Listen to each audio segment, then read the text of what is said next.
This playthrough is rated M for mature. Even though we want to get out of here as soon as we can because we're under the thumb of this HKPF group, we're going to do some side quests.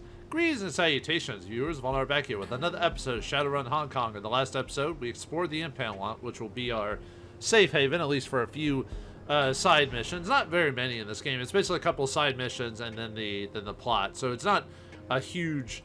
So there's not going to be a ton of episodes dedicated outside of the plot. But still, you know, it's a chance to get some more money and karma and stuff like that for that. So, alright, before we go on, if you...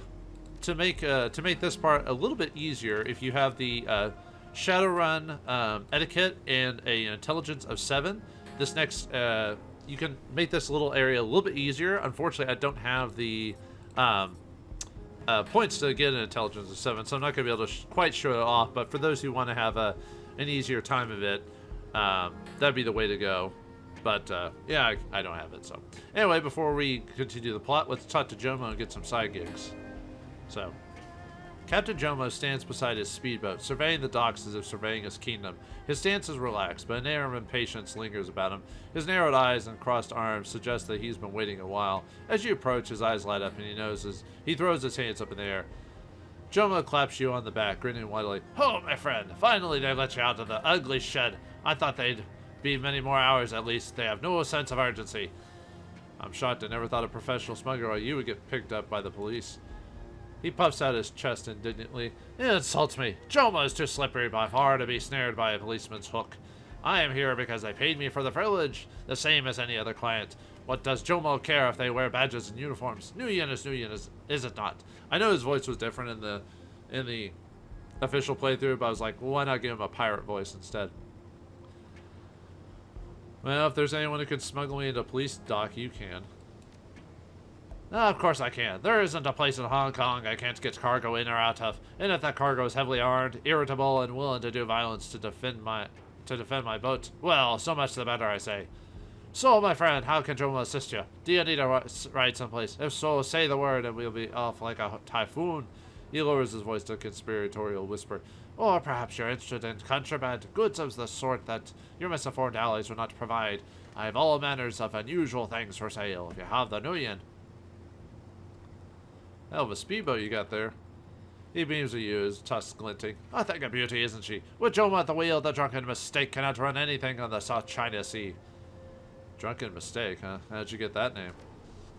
"Ah, well, her former owner was Fuji executive, a bloated canker of a man, drunk on power and British gin."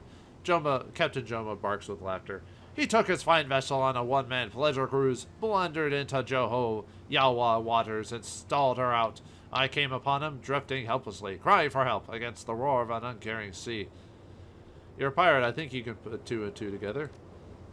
Jomo raises his hands, an eyebrow arching up at the same time. "I did not kill him, if that's what you're thinking. Jomo is not so heartless as to kill such a pitiful specimen as this. Naturally, I helped the poor soul into my safe seaworthy dinghy. Then I crossed over to the beautiful machine that you see, restarted her engines, and the rest is history. I named my prize the Drunken Mistake to commemorate that fateful day, and as a salute to our former owner." Jomo places a hand on his heart. "May he live a long, besotten life, wherever the tides may have taken him, and if the waves dragged him down before he saw land again, let him drink forever in the afterlife." What kind of unusual things? "Drugs, illicit software, even one-of-a-kind sim chips. You name it and Jomo can deliver." The orc winks at you in a knowing fashion. "One-of-a-kind sim chips?" Color me intrigued. "A single sim, truth be told. Jomo has no idea where it came from, but it seems like something that was custom-made." He pauses briefly to chew on his words. "It is, shall we say, a specialty product. I haven't tried to open it myself, but the label on the chip says, Rat Party Sim. I do not know who would commission such a thing or why, but I'd give it to you for 50 Nuyen. Surely it's a bargain at that price. The mysteries of the Rat Party are surely worth such a paltry sum. Now, if you want to get an achievement, you want to get this for your next mission. And if you want to have some funny dialogue, make sure Gobbet's with you, for obvious reasons. Yeah, what the hell, why not? Give me the chip." Very good indeed. You never know when you'll need one of those, yes?" He nods decisively and stamps a foot. "Now let us speak of this no more." The smile comes back, brilliant as ever. "How can Jomo help you? Say the word and I'll accommodate. Let's see what you're selling, Jomo." Alright, so he's got some weapons, monosword, laser axe,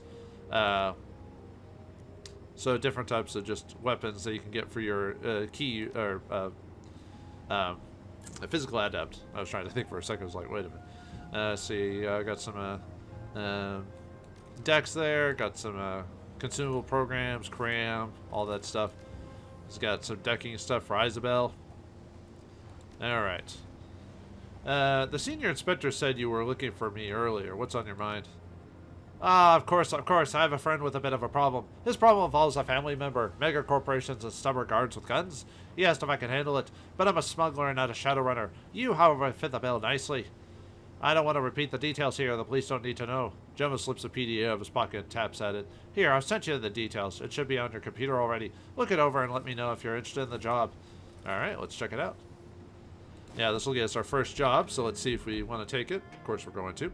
Also, I forgot to, off-screen, buy some weapons for Gobbet and Isabel, because Isabel's weapon is, I wouldn't say completely worthless, but because of every enemy in the game having magnetic throwing arms will make using the grenade launcher kind of annoying, so you want to get her a different weapon.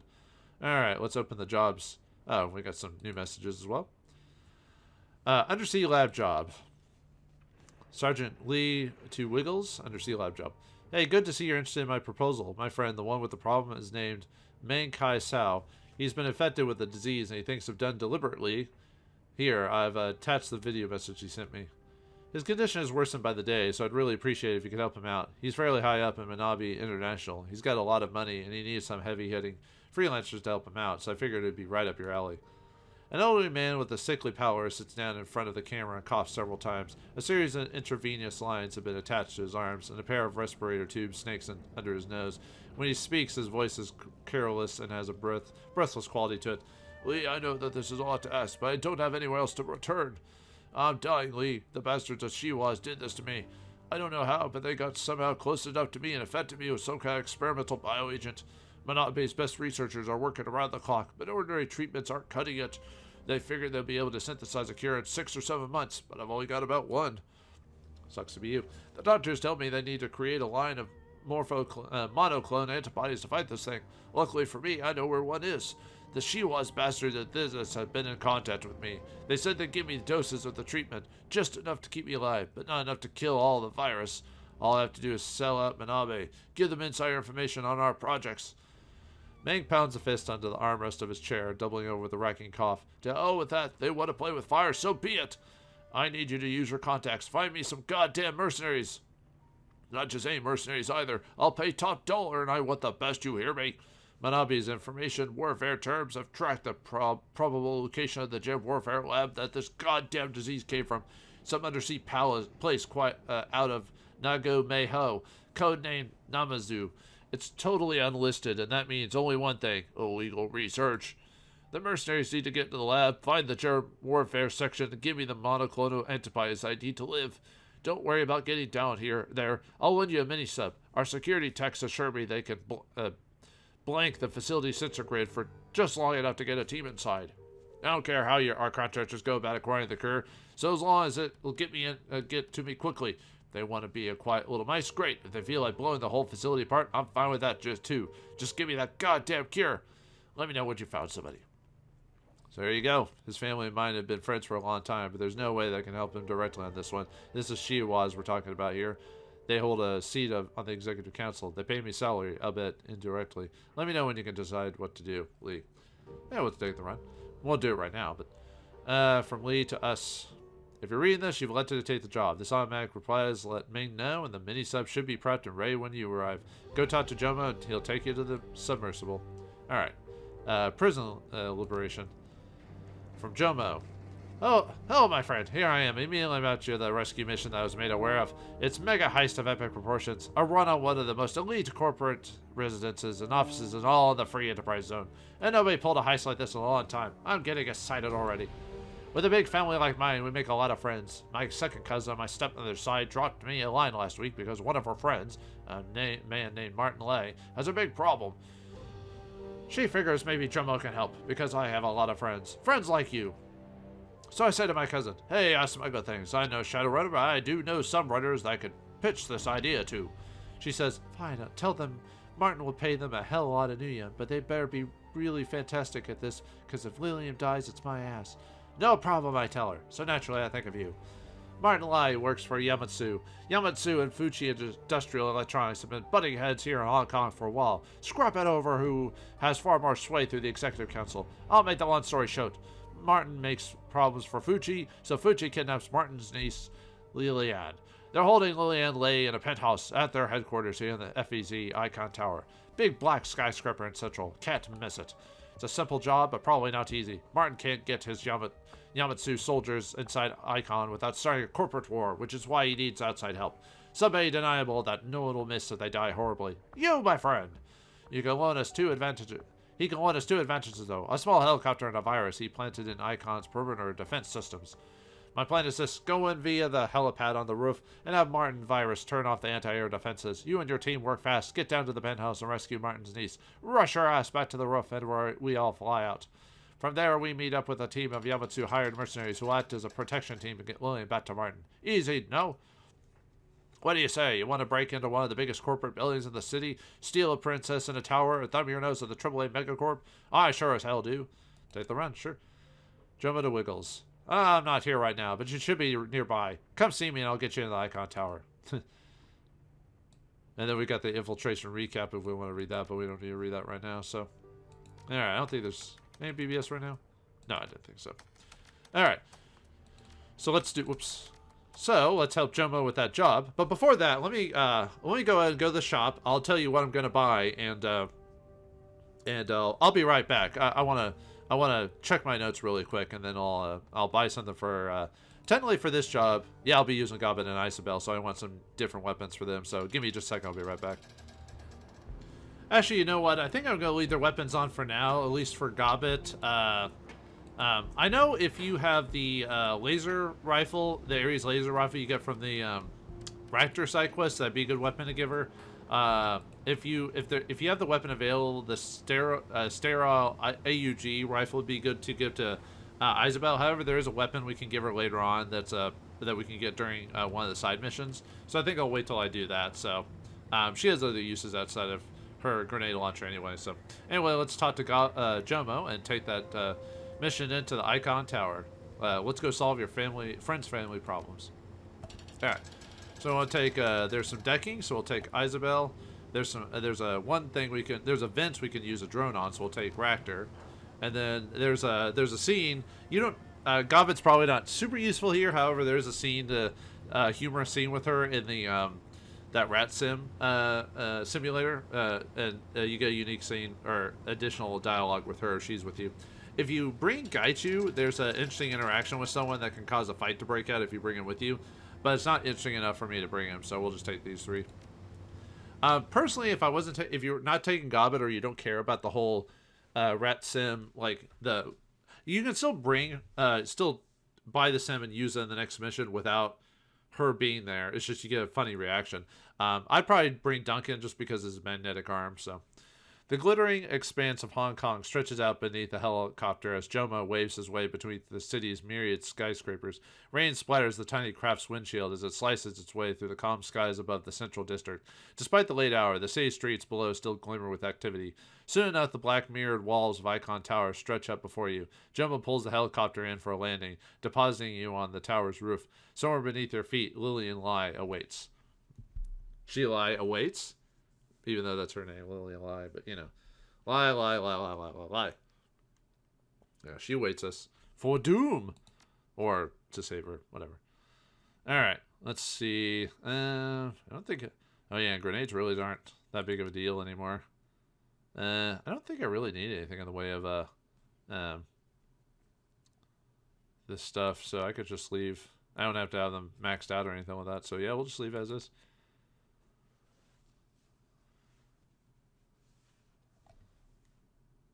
Let us head in as we wait for the game to autosave.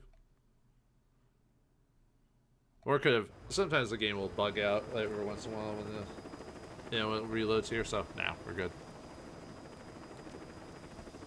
All right, let's find the Lillian Line. Amid rain and the deafening roar of Jomo's rotor wash, you jump down onto Ikon Tower helipad. Red lights strobe softly on the myriad antennas and satellite dishes that dot the building's roof, and all of Hong Kong stretches out before you. As quickly as he brought the borrowed helicopter in. Jomo revs the engine and lifts away from the Fuchi facility. Jomo's face appears on your PDA. Jomo here. I'm taking off, and I'll make a pass around the tower. You go down and get the girl. I'll swoop back in, and we'll be off. We'll be off. Easy, huh? 15 minutes tops. You gonna be okay up there by yourself? Don't you have any worries, friend. Jomo may be a pirate, but he still knows how to fly a helicopter. As long as I stay in public airspace, all will be well. Just don't take too long. This bitch is thirstier than my aunt during happy hour. We'll still have to meet the girls' protections team. Alright. Let's head on in.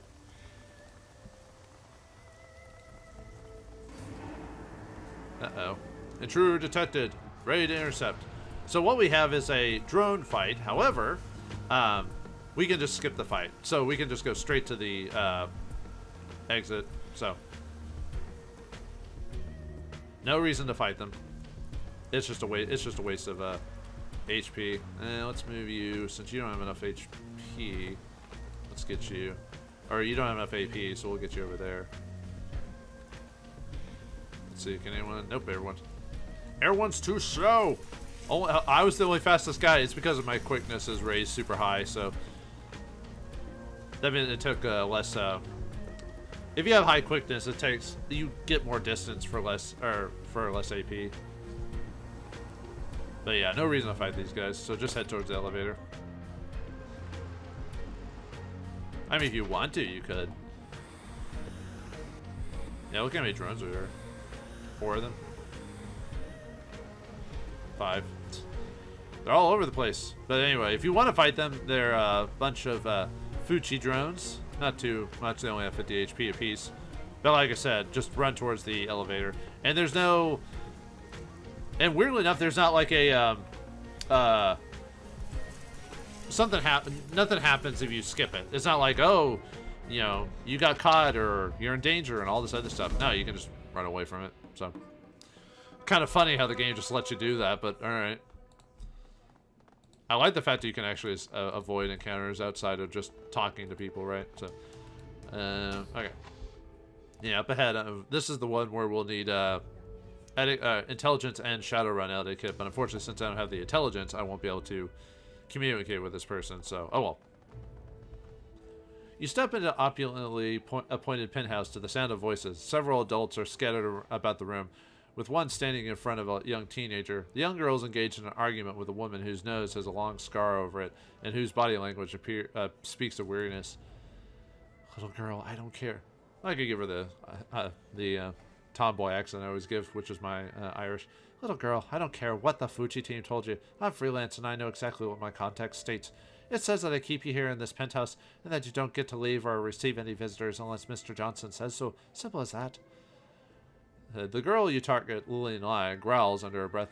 Why you gotta be that way? You're more pig-headed than actual pig. She looks past the bodyguard and spots you. Her eyes go wide, but she doesn't say anything. Practice, girl. A lot of practice and a lot of years of working for MAT 2000. I get paid really well for what I do, but I do not get paid to listen to your bullshit. The scarred woman narrows her eyes at Lai. Look at me when I'm talking to you. She ignores the scarred woman and continues to look past her towards you. Don't look at us, lady. With a quick flick of her wrist, she dismisses the woman's command. Yeah, okay, whatever. I'm sorry, blah, blah, blah. We done here? Annoyed, the scarred woman glances over her shoulder and locks eyes with you. Well, looks like some freelancers. She turns to face you with a slow confidence, and the Fuchi guards follow suit. Nobody move and nobody has to get hurt. Well, maybe nobody has to, but it sure seems likely, doesn't it? She glances left and right at the Fuchi guards, gesturing for them to remain calm. The name's Conair. Assane Conair. Looks like we got a problem. You're a freelancer and so am I. I'm getting paid to guard this girl, and you must be getting paid to take her out of here. Assane clenches a fist and pops each knuckle independently. Seems like it'll be you against me. It doesn't matter how strong you are, lady. Gun beats body any day. That does seem like a most probable course of action. Koshei scuttles forward, its killing legs spraying menacingly. Shall we? Assane folds her arms with a smirk. Come on, I'm a professional. I think I'd feel threatened by my own kind. We don't have to fight. Oh yeah, how do you figure? Assane crosses her arms over her chest, waiting. If you have a... Actually, you might be able to... I was thinking you had to do both, but maybe you can do it with just intelligence. Some details I always forget at times like this, but if you have intelligence 7, you can say Fuchi wouldn't have hired you if their own people were up to the job and they're your only backup.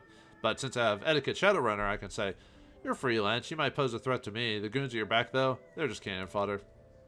Essayne cocks her head, eyeballing you warily. She doesn't make any move to attack. Oh yeah, what makes you say that?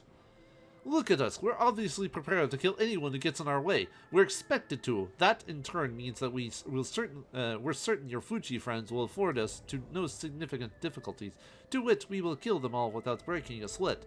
Perhaps you aren't being paid enough to face us with so little backup. Huh. Essayne purses her lips, eyes locked on yours. I guess that's one way of looking at it. She nods suddenly. Yeah, okay. This job isn't a make or break for me, and I don't particularly like Fuji to begin with, so I think I'm gonna go get a sandwich or something. The Fuji security officers in the room make no move to leave, but exchange nervous glances with one another. Essayne looks to the other Fuji guards in the room. Hey, if you guys want to stay here and bleed, be my guest. Personally, I only like earning money that I live to spend. Well, makes sense. As she starts to walk towards the door, the rest of the Fuji officers quickly follow. Yeah, it's another case of if you have these skills, you can just ignore another fight. And like I said in this game multiple times, fighting does not immediately get you any results. It's just only the objectives. But anyway, before we talk to the girl, let's grab some stuff here. That was the problem with older RPGs. I mean, there's a lot of older RPGs I really like, but the thing is, in those games, to get experience, you had to kill things. Even if you could do the whole non-combat route, if you wanted to, especially in the harder difficulties, if you wanted to level up or get higher power, you had to choose the options that would kill people. So it was kind of a disservice to those who wanted to RP through the game, unless you turned it on easy mode or something like that, you know. So anyway, we get some shamanic salve here, shamanic salve. I don't know why. So I like how the game incorporated the idea that you can that the only way to earn experience is by completing an objective, not by fighting to get that objective. But anyway, we get 250 new yen here. Okay. Let's talk to Lily here. The girl watches the guards fall out of the room and grabs her head in astonishment. Are you kidding me? You just taught them into leaving so that you could walk me right out of here? Nice! Very nice! Okay. Are you hurt? Lily shakes her head. Nah, they were pushy, but it's not like they were wailing on me or anything. They should have. No. Okay, cool. Let's book it. I'm betting that Essayne is calling it back up right now. Oh yeah, just because we don't fight her doesn't mean she isn't going to do like call everyone else on us or whatever. So let's get back to the elevator. So as you rush down the hallway, Jomo's image blinks to life on your PDA. His face has been painted neon by the reflecting lights in the cockpit, and the ambient drone of spinning rotors threatens to drown out his voice. Bad news, my friend. Jomo cannot land on Ikon Tower right now. Whatever it is that you've done, Fuji seems to know it. Their anti-air missiles have come online. They tell me that I must leave or be shot down. Oh. Time for a new plan, then. Get down to the street. Fuji may control the air around Ikon, but the streets are for everyone. If you can find a nice open area, I'll land the helicopter to pick you up. In the meantime, I'll call to change the meet location for the girl's pickup. We'll have to do it in front of Ikon. Jomo won't risk being shot down with a girl aboard. Gobbet claps Lily roughly on the back, knocking her off balance. She wheels her arms to stay upright. Good news, little girl. As long as we can survive near certain death inside Ikon Tower, you'll be safe. Megacore or no, Fuji won't risk launching missiles into a public street. Yes, they may still send thugs with guns after us, but your uncle's protection will keep us safe after the handoff. They'll know what they're doing, right? The tussled Lily rubs the back of her neck. She shoots you a glance. Yeah, I'll make sure of it. Alright, time to get to the ground floor then. Now let's see if we can make it. Lily tentatively steps from the elevator and glances up and down the hallway. She looks at you, her relief plain. Alright, the coast is clear. Wish we could ride that all the way down to the ground floor, but this building is so big. They staggered the shafts. Keeps the rabble from getting up to the top floor from the shopping mall. We'll have to elevator hop to keep going down. As for the section of the building, she coughs and shoves her face into her elbow to stifle the following wheezes. A few seconds later, she lowers her arm, clears her throat. Excuse me. Yeah, okay, that didn't sound good. Lily waves his hand dismissively. It's nothing, just dust in my nose. As I was saying, I think that this level just contains a bunch of mixed rooms, offices and meeting rooms, and maybe some management residences. She shrugs. Probably. Gobbet shoots Lily a sidelong look. Just a guess? 'Cause that seems kind of specific. Lily smacks a hand to her forehead and lets out a low, frustrated groan. Are you for real right now, or does your line of work just make you crazy paranoid? Paranoid. Listen, kid, I'm the one dragging your sorry ass out of the nest. You better... No. So what's your point? The jerks who were holding me captive underestimated my ability to eavesdrop. I'm not stupid. You're a kid. Yes, you are. No matter how smart a kid is, there's just something about it that they're stupid until... Even when they become adults, most people don't become extremely smart, but... Yeah, I'm not the biggest fan of smart kids in stories and stuff like that because usually they're obnoxious. I'm not stupid. I was trying to listen for a way that I could escape. I overheard them discussing all kinds of things about this building. Please? Let's just find an elevator that'll take us to the plaza level, okay? I remember the jerk brigade bringing me through a shopping center. It's a little blurry, but I think it should be near the ground floor. Then we can get out of here.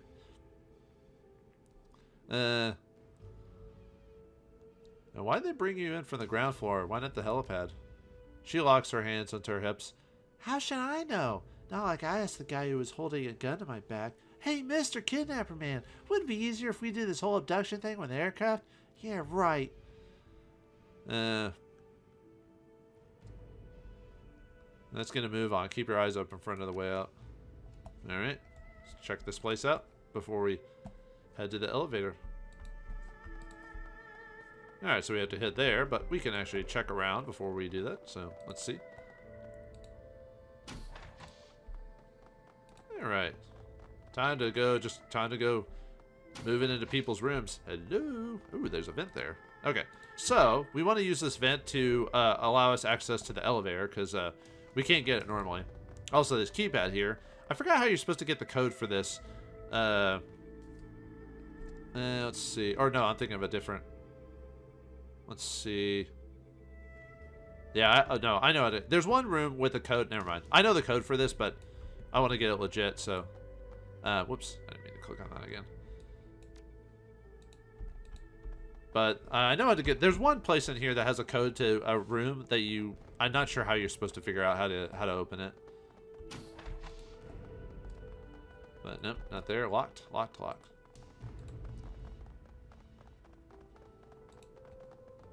But I want to show you what happens if we get to the elevator, so. There's a Fuchi executive. I can't believe this. Trapped in my own apartment building. It looks like the alarm has set everyone off, so. We'll talk to the executive here in a second, so. Francis Cho, huh? A few technicians are sitting around a billiard table, but they seem to be chatting more than playing. The pool cues have been leaned lazily against a poster-covered wall. One of the technicians, a hooded orc, is excitedly speaking to the others. His name badge is strung on the side of the billiard table. Francis Cho, an unusual name given his prominent Western features. So I got this sleaze program right out of the black market. I mean, Fuji software is good and all, but if I start snooping around for an upgrade to my program management, gonna ask questions. Top of that, I don't have much to spend. Blew my penetration testing budget in June. But I figured that if I could get into the hotel database and forge myself an invitation. But guess what? Turns out the Hilton upgraded those matrix security specially to keep out unwanted guests, and that means people like me. Much as it pains me to say it, guys, I don't think we'll be going to the premiere of Blood from Beyond 2, The Martian Vampire. Sucks too, I even rented a tux. Ah, shucks, I was really looking forward to seeing Leon Tak Wa in person. What a bummer. The technician leans back to stretch and catch a sight of you. He recoils with a start, lashing out under the table with one leg. You hear a dull thunk. Ouch, what the heck, man? That was my foot. He follows his friend's eyeline to where you're standing, his eyebrows raised in surprise. Oh. Hey, don't stop there. The story's just getting interesting. Yeah, well, it's over. Without better system, there's no way I'm getting into Hilton systems. The orc turns his back to the table and leans against it. He thinks for a moment, his mouth a frown. It's too bad. From what I've heard, this will be the biggest movie in years. Child claps his hands together. Anyway, what do you want? Eavesdropper? Did something break? The technician across the table raises his hands. Hang on a second. Before you respond to that, tell me, whatever it is that's broken, have you tried restarting it yet? And are you sure that it's plugged in? Cho rolls his eyes at his friend. Oh, shut up, Kanane. Let him speak for himself. Go on, stranger. Tell what you need. I notice that your badge says Cho, but you don't look Chinese. At least not that I can tell. That's because I was adopted, you insensitive ass. He runs a hand over his head, then gives it a good shake as if trying to dismiss your comment. I was born in Madrid, but I grew up in Mongkok. Been there ever since I was 3 years old. He looks you in the eye and gives you a small smirk. Considering your own sloppy Cantonese, I'm sure you can tell that my Cantonese is on par with the natives, because I grew up here. What do you care so much about a movie? Because I'm cooped up in this damn tower all day, helping the ultra-rich with the most basic of technical problems, hence my colleague's earlier comment. He crosses his arms. I don't get a lot of time off. When I do, I need to blow up some serious steam, and who wouldn't want to walk a red carpet with all the stars? What are all these people doing in the lobby? Building's under lockdown, some kind of security alert. Don't know why, don't care why. I've done all I can for now. We just finished checking this squad's matrix service terminal, so now we've got some time to kill. See, we can ask him for the code for the door, which is what that door is up there. If you have decking 5, you can say, no problem, I'm a decker like you. If you give me the door code, I'm sure I can find something in the matrix that'll get me down to the ground floor. Or you could just lay off. Or you could say, if you have charisma 6, you can say, you really know your stuff, huh? I'll bet you even know a way around the security lockdown. Someone with your kind of power could really help me out. I don't know why they don't let you let Isabel talk for you with the decking option, but that's just how it is, so. His chest deflates, so it would seem like his confidence only extends as far as the door. Oh, no can do, Chief. Rules are rules, and I don't want to get chilled out by the boss. He screws up his face in concentration. Oh man, I guess there's always the freight elevator, but it's on a different security circuit. Look, if you really want out of here, just go to the main data trunk and hack the elevator yourself, provided that you know the door code, of course. If you have a good socialite, you can say, did I mention I've got several very well-connected friends? Some of them even know Dr. Shen Yang, you know, the producer. A few calls and get you invitations to the premiere party. Oh yeah, reference to the main game. Or if you have etiquette Shadowrun, or if you don't have any of those skills, you have to find another way out. But if you have etiquette Shadowrunner, you can say, I gather you do a little decking on the side. I've got a friend over in Hong Kong who could hook you up with the latest from Raku software. Give me the door code and I'll give you her number. You're pretty resourceful, aren't you? But how can I be sure that you aren't the one that security's looking for? He holds a straight face for a few seconds, then covers his mouth and laughs. Yeah, rot. Not with this little girl of yours. You're more likely to piss off the PTA than a corporation like Fucci. Got yourself a deal. He jots the number down on a scrap of paper and slides it to you. Alright, we get the door code, which is 40561. So, which, that's, I already knew that code, but hey. Alright, let's talk to this, and there's the guards. We could attack, if you want to just go to the elevator right now, you could just fight these guys and kill them. A well-groomed man in a finely tailored suit shuffles impatiently by the decorative pool. His sight is fixed on the security team in front of the elevators. Judging by the airs he's putting on his regally coiffed hairdo, you gather that he must be some sort of Fucci executives. Can you believe this? Trapped up here. They're asking us to put our lives on hold, our business on hold. His eye catches a corner of the pool and then locks on his own reflection. Without pause, he leans over the water and begins smoothing down his already tidy hair. I just got here. Haven't they told you anything about what's happening?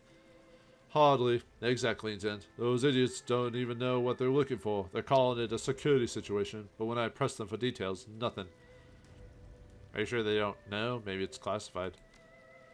He straightens up and smooths out his suit. I highly doubt that. They're imbeciles, plain and simple.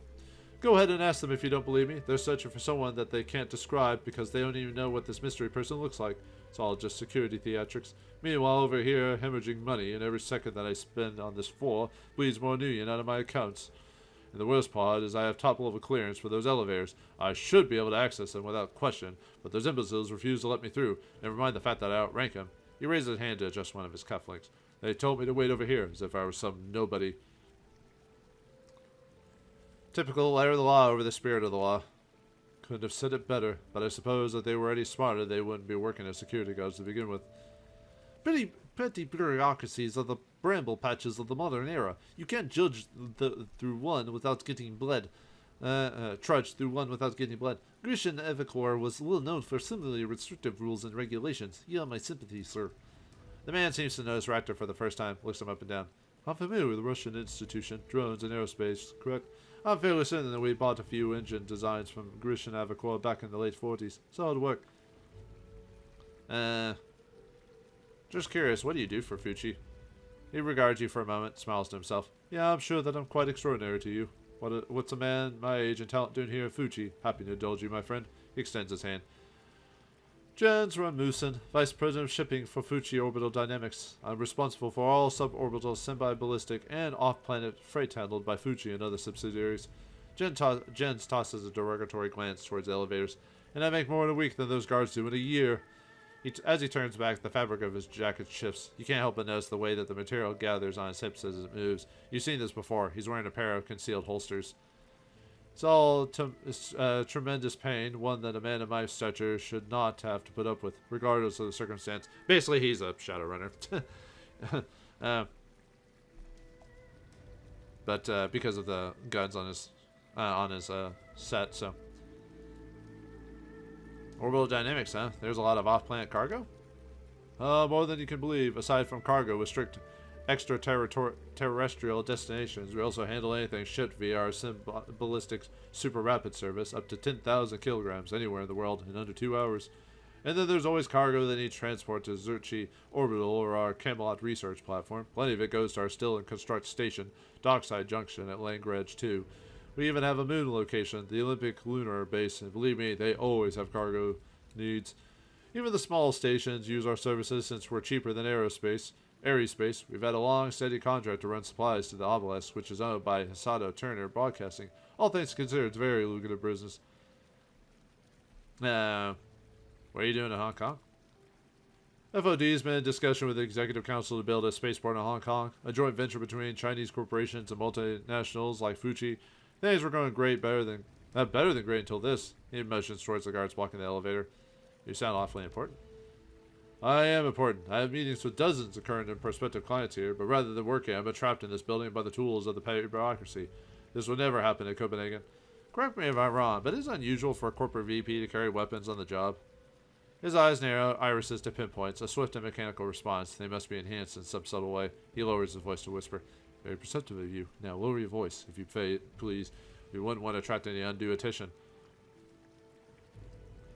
Don't worry, I know a face man when I see one. I have no interest in getting your way.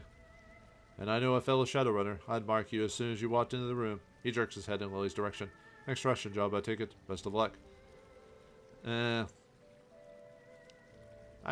always good to meet a fellow runner. Maybe we can help each other out. The best way they can help me is by keeping my cover intact. You have already intuited that I'm not Jens Rasmussen, but I need you to continue acting as if I were. My handling is Awin. If you were ever in Sweden, look me up. But for now, you must forget all of this and treat me with the deference that you would a real Fuji VIP or VP. He gives Lily a significant glance. I won't blow your cover if you don't blow mine. Lily nods up at him, wide-eyed. Oh yes, sir, Mr. Vice President. It's a real honor to meet a Fuji executive of your stature. She smiles up at you through clenched teeth, her head bobbing enthusiastically. Yeah, you heard. Looks like little Lily here has spoken, and she's the one who writes the checks. What a charming niece you have, friend. His voice regains the imperious bluster that originally carried. He smooths the fabric of his coat with one hand. Now, shall we discuss something else? I am a very important man, after all. Tell me, do you think that you could get past the guards if they were suddenly distracted? Probably, but they aren't likely to budge. You see, that man with the shotgun, we've talked. It was like speaking to an armed wall, but I got the impression that he's a stickler for by-the-book behavior. As long as he's around, his people will remain at his side.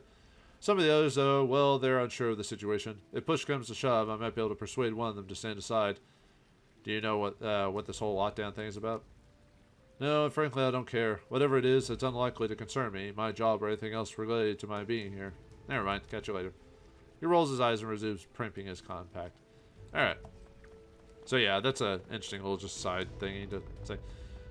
The security guard is in a rapt conversation with a woman, or rather the woman seems to be in a rapt conversation with the guard. While the guard cringes in her direction, you can hear the woman's biting voice before you can even see her face. Her clothes are plain and patternless, but of good quality. Uh-oh, it's a Karen. The exasperated woman grabs her forehead in frustration. I actually have an aunt named Karen, but she kind of acts like an actual, like, real-world Karen sometimes, depending on the situation. You're telling me that I'm trapped on this floor, but you can't say why? She jabs a finger at the guard's armored chest. You can't keep me here. I have a job, and I need to keep it. The guard wears a look of genuine concern, or maybe genuine distress. Either way, his response is calm. I know this is a great inconvenience to you and everyone in this vicinity. You've got my sympathies, ma'am. But we've got a security situation that requires our immediate attention, and the entire building is under lockdown. I assure you, it's nothing personal. It doesn't have to be personal to ruin my day if I don't make my next shift. She covers her mouth with her hands and exhales slowly. My entire career is in jeopardy. Don't you understand that? She turns to the nearest onlooker. You. Can you believe this? We're stuck here. This man refuses to let anyone leave. Something about needing permission because of an accident or something. He won't even tell us any more than that. An accident? Is this something I should be concerned about, officer? Not at all, sir. Building security is more than capable of protecting you, but until we apprehend whoever triggered our alarms, access between floors is restricted.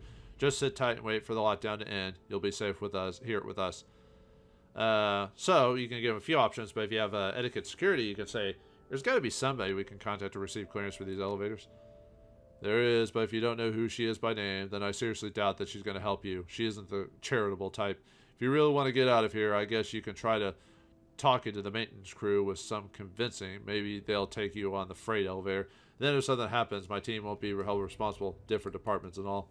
Alright, so it's supposed to give you a suggestion on what to do, so.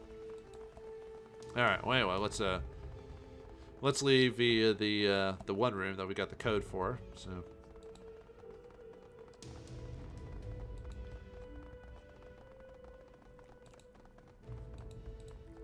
Oh yeah, we can go into the vent to open up that. So that's one way to do it, so let's do that. That'll basically just gets them away from the elevator. Because then we can, yeah, and she runs off even though we're not doing anything crazy, so.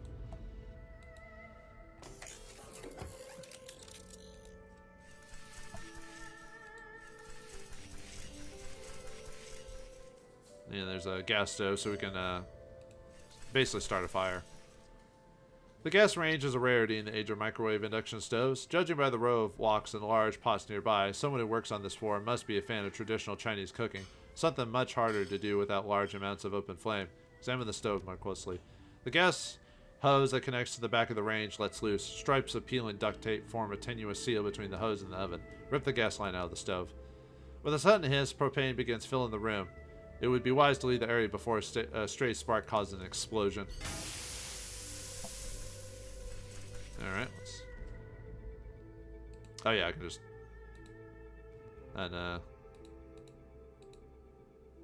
yeah, I guess it won't let me, let me just, oh right, you're supposed to do it on your turn, just eject your... Okay.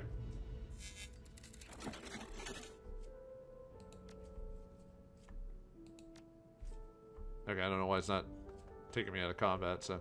There we go. It's supposed to take you out of combat as soon as you leave the room, so... There we go. As the sounds of the gas explosion fade, you hear the tromp of boots in the distance. Gobbet chuckles to herself. Nothing like starting a fire to draw the guards away. Classy misdirection. Come on, let's go and see if we can get in those elevators. Alright, let me show you the other way to get through the elevator, so... Alright, let's set in the code. 561. Alright, the door hisses open. Alright, let's go to the Matrix. If you have Isabel, you can have her jack in.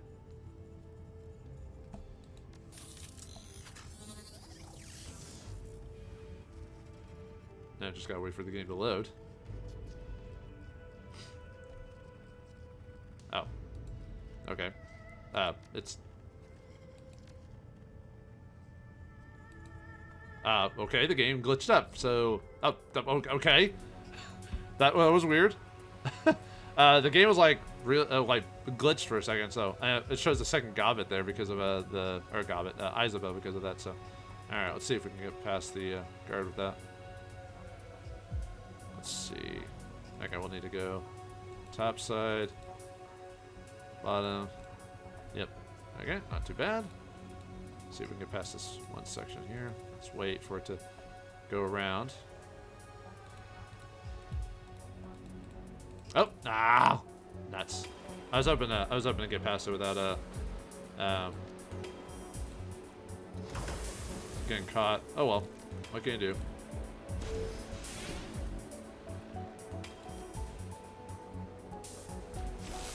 There we go. Oh well, whatever. Not much I can do about that. All right, this is the freight elevator override. Yeah, we can just force it. I can afford to do that. Alright, that's it for the Matrix part of it. So, yeah, not too much. You could do this without Isabel if you wanted to, because with... Woo. Although, technically, I could have gotten past that without getting caught. Alright, let's see if we can... Okay.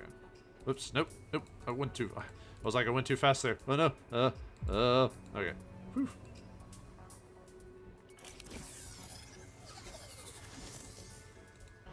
Okay, there we go. So that's another way. So you can... Here's the freight elevators right here, so... So this is another way to leave the floor. So you could go that way or the main elevator.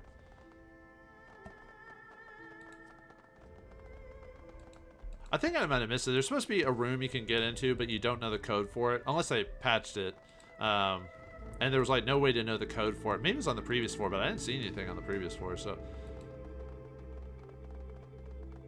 If I might double check off screen just to make sure I didn't miss anything, but there is supposed to be a room you can access without a and there's A1 again. A single security guard stands in front of the elevators. It looks like a mob has formed in front of her, led by the Fuji executive that you met earlier. The two stare daggers at each other. The exec acknowledges your approach with a curt nod. Welcome back. What's going on here? The other guard all ran off, something about a fire alarm and explosion. The security officer was about to let me use the elevator. She knows what's good for her.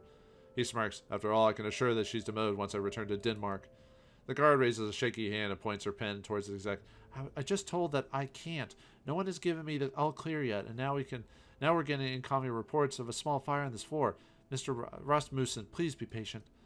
One of the other Fuji employees speaks up, shouting at the guard. This is insane. There's a fire on this floor, and you keeping us here because of some stupid regulation? Do you want us to burn to death? Despite her obvious nervousness, the security guard holds her ground. The building's automated monitored system show the fire is limited to one room on this floor. Automated firefighting drones and all of those guards that were here are handling the situation. If there's a danger of it spreading, then, and only then, will I be authorized to let you leave. This man is a vice president. Isn't that good enough to give him a pass? The guard fidgets with her clipboard, glances back and forth between you and the Fuji executive. You see her brow furrow and her mouth forms a straight line. But the regulations state that... Her eyes fixed on the clipboard in her hands. Actually, wait. His clearance does prevent access to these elevators, and there's no rule that explicitly states that he loses that privilege during lockdown. Jens flings his wrists into the air. Finally, what a mess this has been. I'll make certain that your superiors hear about this. Now, excuse me, I have a meeting to attend to. See you later, gents.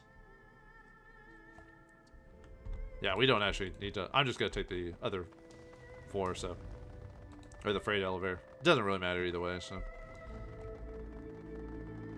But yeah, we could say we were with him, so... And he would help us out because of the whole Shadowrunner thing, but... Lily lets out a breath. There's a small, satisfied noise. Her pallid skin tone flushes for just a moment as she smiles. Yep, this is why I remember. Shops and restaurants and all that jazz. They actually should be nearby. Let's cross our fingers that there aren't too many security guards. Let's see. If it comes down to fight, you know the drill. Hide and you don't die. The girl narrows her eyes and puckers her lips in annoyance. Duh, I'm a freaking pro at this point. Have you even seen my hiding skills? Of course you haven't, because I'm that good. She holds up her palm and turns her head away. Her voice is tinged with sarcasm. Thanks for the brilliant tactical advice, Kong Ming. Of course I'll take cover. Won't be much of a rescue if the rescuee dies, will it? Yeah, let's see. Nope, but I'm beginning to feel like it'd be a weight off my shoulders. Lily clenches her jaw. With a quick twist, she turns on her heels to face away from you. Bully. Yeah. Alright, let's check some doors. Ooh. Let's grab some, no, I was about to say the game's saving, so it's... Alright, get a nature fetish. We'll take that. Could give it a gobbet to ever use it, but we'll just keep it for now. There we got another door here. Alright, we got another Matrix terminal. Oh, okay, that was a weird glitch. The coffee break room is redolent with the smell of instant coffee, prepackaged steaming buns, and stale cigarette smoke. A trio of Fuji retail workers are in residence, two of their eyes glued to a Cantonese language variety show, and the third is fiddling with a dented electric tea kettle. As you enter, the tea kettle tinker glances back at you. Hey, this break room is for employees only. What the heck do you think you're doing back here? Despite her proclamation, she doesn't lift her eyes. From the tea kettle she's holding far more than a split second. Her lips curl back and she begins muttering under her breath. What's wrong with you, you stupid thing? So if you have intelligence of 3, you could say, mind if I take a look? I might be able to fix whatever's wrong. The Fuji employee blinks a few times, taken aback to the offer. After a moment, she tosses you the kettle. Here, knock yourself out. You help get me my tea. I don't care if you hang out in here. Prying off the bottom of the tea kettle's heating element, you quickly isolate the problem. The heat regulation dial has become unhooked from the power supply, rendered the tea kettle inert. A few quick twists of wire later, and you've reconnected the power. Replacing the bottom, you toss the kettle back. The employee cautiously fills the tea kettle and places it back on the base. Within seconds, the thing is bubbling away in front of her, and she nods in satisfaction. She doesn't even turn back around. If anyone asks you, we're never here. And don't just break anything, okay? Another Fuji employee, a store manager of some kind, glances over his shoulder and hisses at the woman by the tea kettle. Would you please be quiet? I'm trying to watch Mei Sung's segment. I can't hear with all your chattering. For a moment, she looks like she's about to say something, cutting to the man watching the trid. Instead, she bites her lower lip and turns her back towards her newly functioning tea kettle. All the while, the Fuji manager remains engrossed in his trid program. The Fuji manager doesn't bother looking back towards you. His eyes remain glued to the trid. If he cares that you're in here, he certainly isn't showing it. Thank you. Alright, let's check this matrix thing. Yeah, for some reason, Lily's dialogue was stuck in a box, and then it was weird. Anyway, let's have Isabel jack in.